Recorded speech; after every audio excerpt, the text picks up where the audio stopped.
Oh, hey guys, what's going on? Didn't realize I had the camera going. Just kidding, you guys knew that was a lie, right? What's up, guys? How you guys doing? We're late January right now. It's almost February. We're January 28th.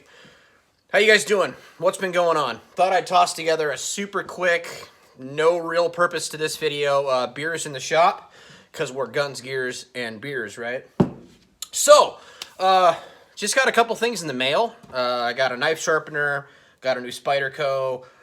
Just kind of wanted to, maybe we could BS for a little while and throw something together. So, maybe really quick, before we get too deep into some stuff and get really serious and loopy here, how about we do like a quick pocket dump? Because I know people like to see what other people carry, and I know I do, and I think most of you guys do too if you're watching this kind of stuff. So, let's start on my right side. So let's go with my right pocket. So first thing, I got a O-pen. This is one of the O-pen 2s. And what I actually did was, you can't see it because my Tacoma's in the way, but I threw it through my bead blaster, my sandblasting cabinet, and then cleaned it up. And then I painted it. I did like this olive color with a tan FDE clip and a bolt. I was trying to match my Spyderco Rec PM2. This is the avocado. It's probably my favorite knife by Spyderco.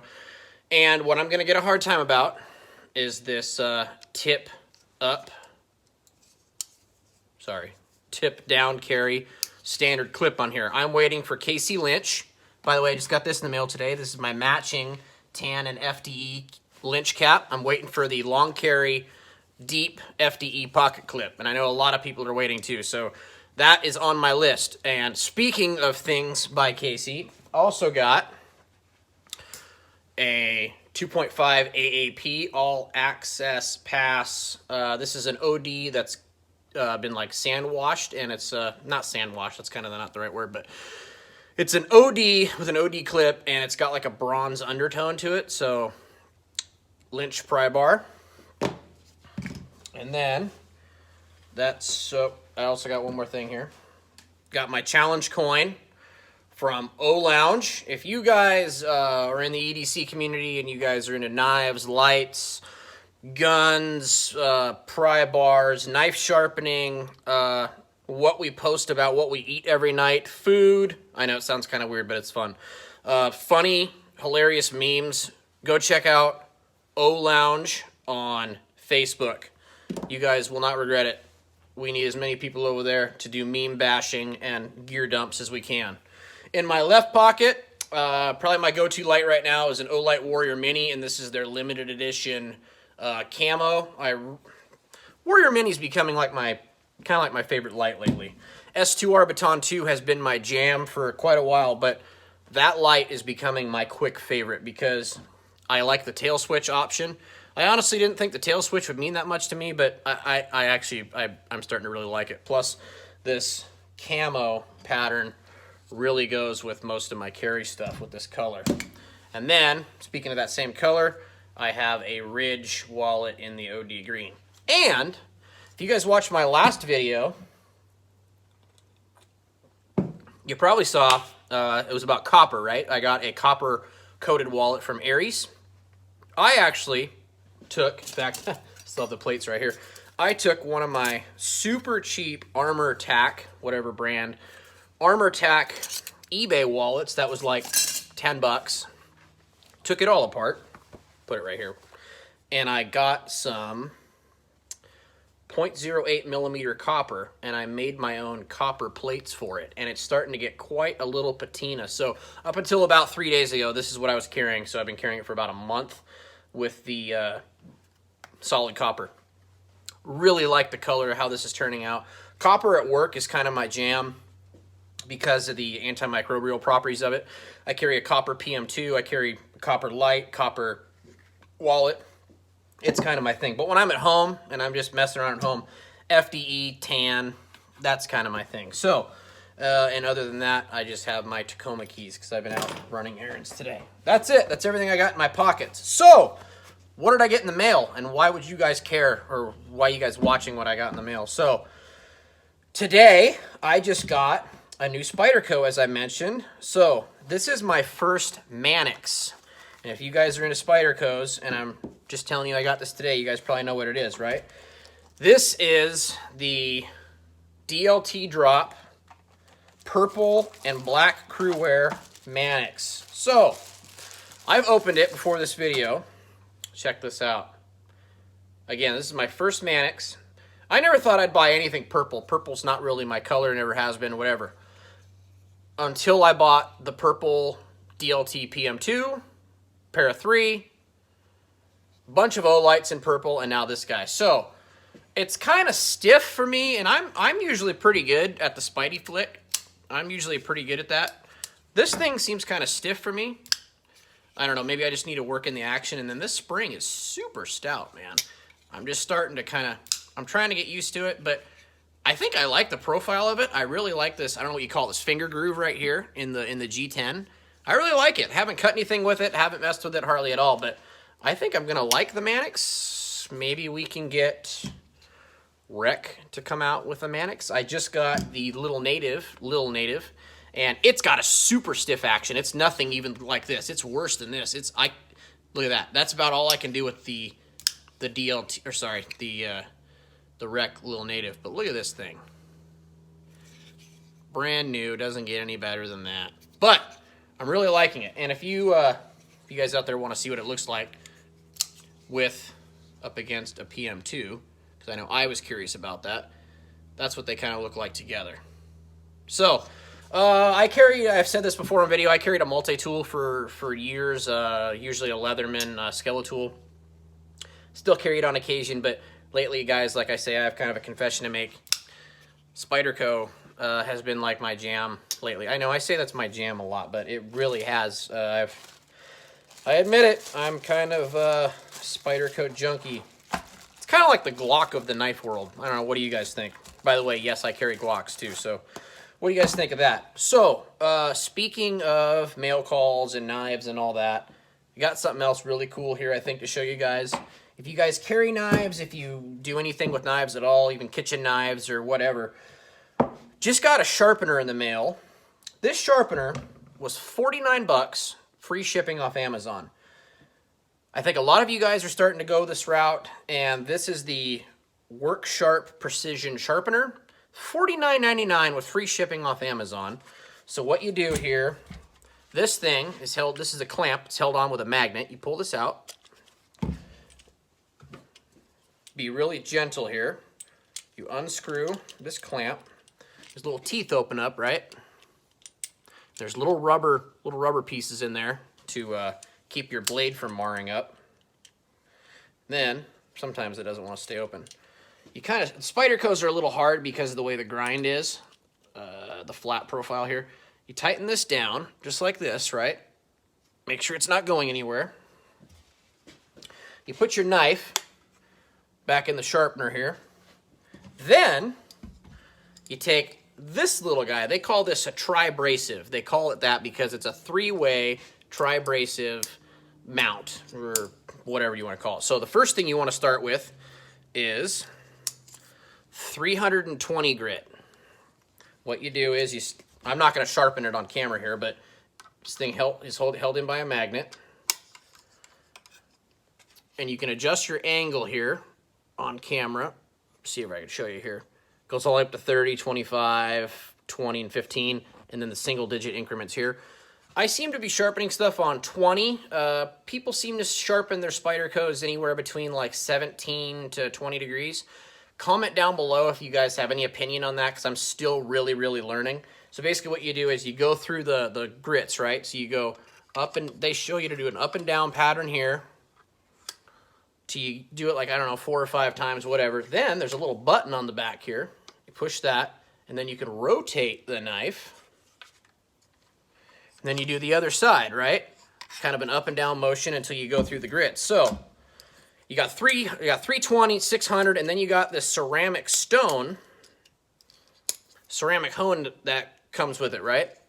Well, what lots of people are doing, and now including myself, you can buy what's called PSA lapping film. PSA stands for pressure sensitive adhesive. They come in all kinds, and I don't have all of them out here with me, but they come in all these different grits. And you can tell I've used these because they got blade markings on them. What they do is it's a pressure sensitive adhesive. So you just peel back, just like this, kind of like a piece of tape. Peel this back, stick it on the hone, and then you go through the grits on that. And what that gets you, and I don't know if you guys are going to be able to see this on camera or not, but what this gets you is this gets you a mirror edge. So I don't know if you could see quite that mirror on that blade or not. But guys, I have this thing stupid razor sharp. Here's just some receipt for something I got here. I don't even know what it is. Oh yeah, I don't really care about this. But oh, that's this paper's like partially damp for being in my shop, so this is kind of a horrible demonstration. I sent a video to this earlier of a friend of mine. It's stupid razor sharp. Again, that's a bad example because that paper is kind of damp. I think, guys, for the price, $49.99, free shipping off Amazon. By the way, on Amazon right now, they'll say like they're shipping mid-February or something. That's what mine said when I ordered it as well. It was like shipping like January 30th or something, which is 2 days from now. And after I ordered it like a week ago, I got a shipping notification within like 24 hours, and it was here like the next day. So even if they say out of stock, my advice, guys, would be just to order one because you're going to get it probably sooner than later anyway. So I think, you know, there's a lot of systems out there, guys. There's KME, there's Wicked Edge, there's all kinds of stuff, but they range anywhere, guys, from like $150 to like upwards of $300. And some of them, guys, like the KME, for like $150, it doesn't even come with the base, this little base that you need to set on your workbench to work on it. So like, what's the deal with that? I think, guys, this is a pretty good deal if you guys want to get into like a quality knife sharpener for not much money. I know I'm probably not describing it as best as I possibly can, and there's a lot more videos on YouTube about this kind of thing, but I got a couple friends of mine that are going to be guinea pigs, and they're going to come over here for a shop night, whatever, sometime in the future, and I'm going to go through their knives and kind of get some more practice on it. There are things you can do. One of the things that you can do, guys, I've kind of learning about this is you take your knife that needs to be sharpened, and then you take a Sharpie, and then you mark along the cutting edge, all along the area that needs to be sharpened, and then you go through the stones and abrasives until the Sharpie mark's gone, and that's the area that you sharpen, right? So you sharpen the exact area that the Sharpie shows. Again, I'm not the best teacher and describer in a lot of things, but I'm sure you guys get the idea, right? That was kind of the main stuff I want to talk about, just like a quick pocket dump, go over a couple things. Again, I'm pretty excited to kind of test that Mannix out and use it and kind of have some fun with it. What's going on, guys? Anything cool and fun and exciting? We got vaccines rolling out right now across the U.S. That's kind of a big deal.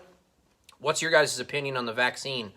I think I personally would rather wait a while to see how it goes before I even consider taking one. I'm young, I'm healthy for the most part. I have no underlying health conditions, and I have an immune system. It's got a job to do, right?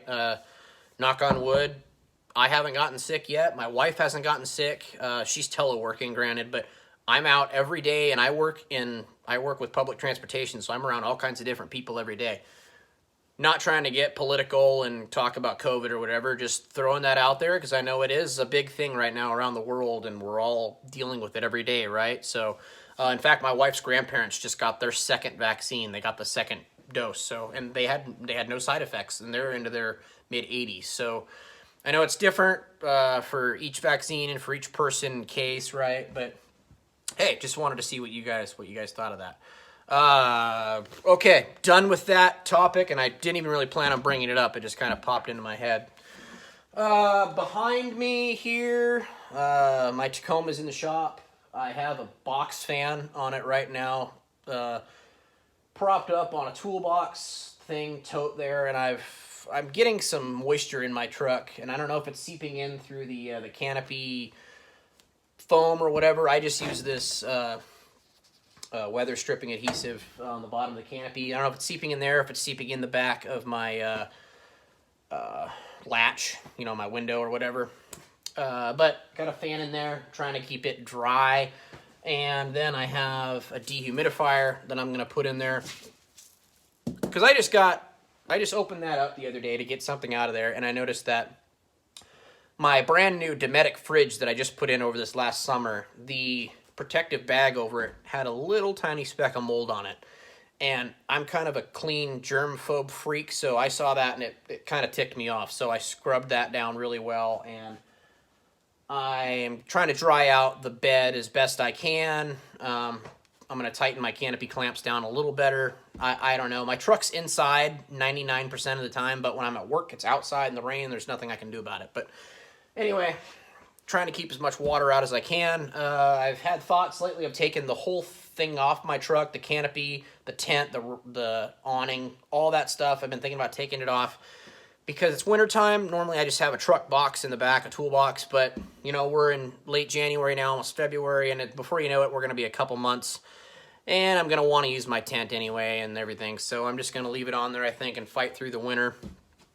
In fact, I have a neighbor that lives right behind my shop here that he's got a gantry crane. It's one of the things I've been wanting lately is like a 1-ton gantry crane.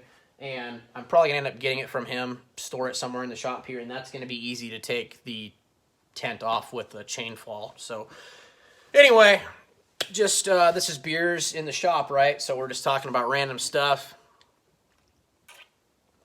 My A3 here I have on one of the new Harbor Freight 4 amp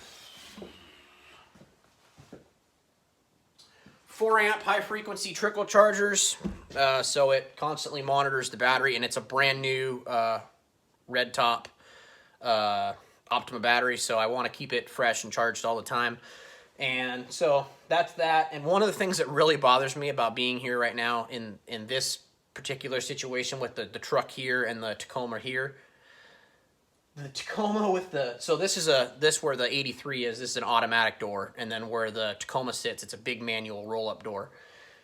The Tacoma with the tent, it doesn't clear, it'll barely clear here in this overhang here that I have where the loft is, but it won't clear. It barely doesn't clear the door by like inches. So it really bothers me that I have to have I have to roll my truck that I basically drive every day. I have to roll up the door, roll it down every time I get in. So it's kind of a pain, but you know, it's not the end of the world, right? There's much more crap that we're dealing with right now, and that's not that important.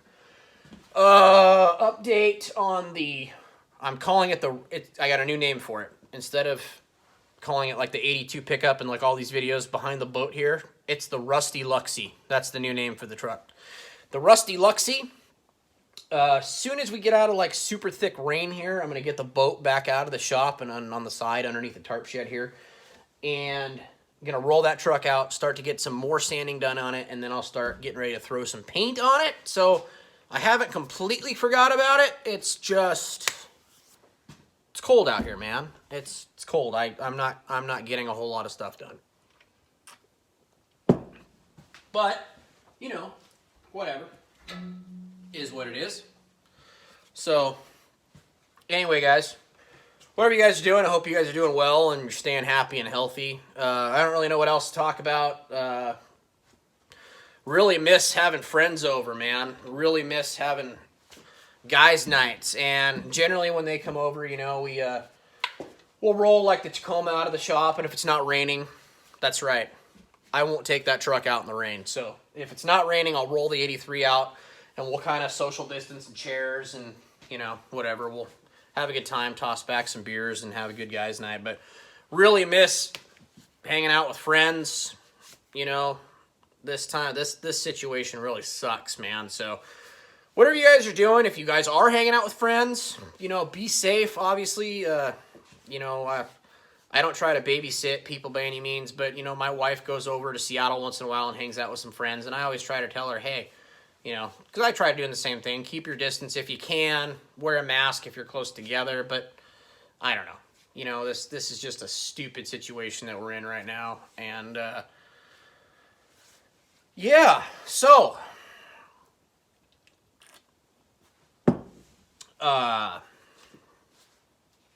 thanks for stopping by, guys. Please like and subscribe and share this video with your friends.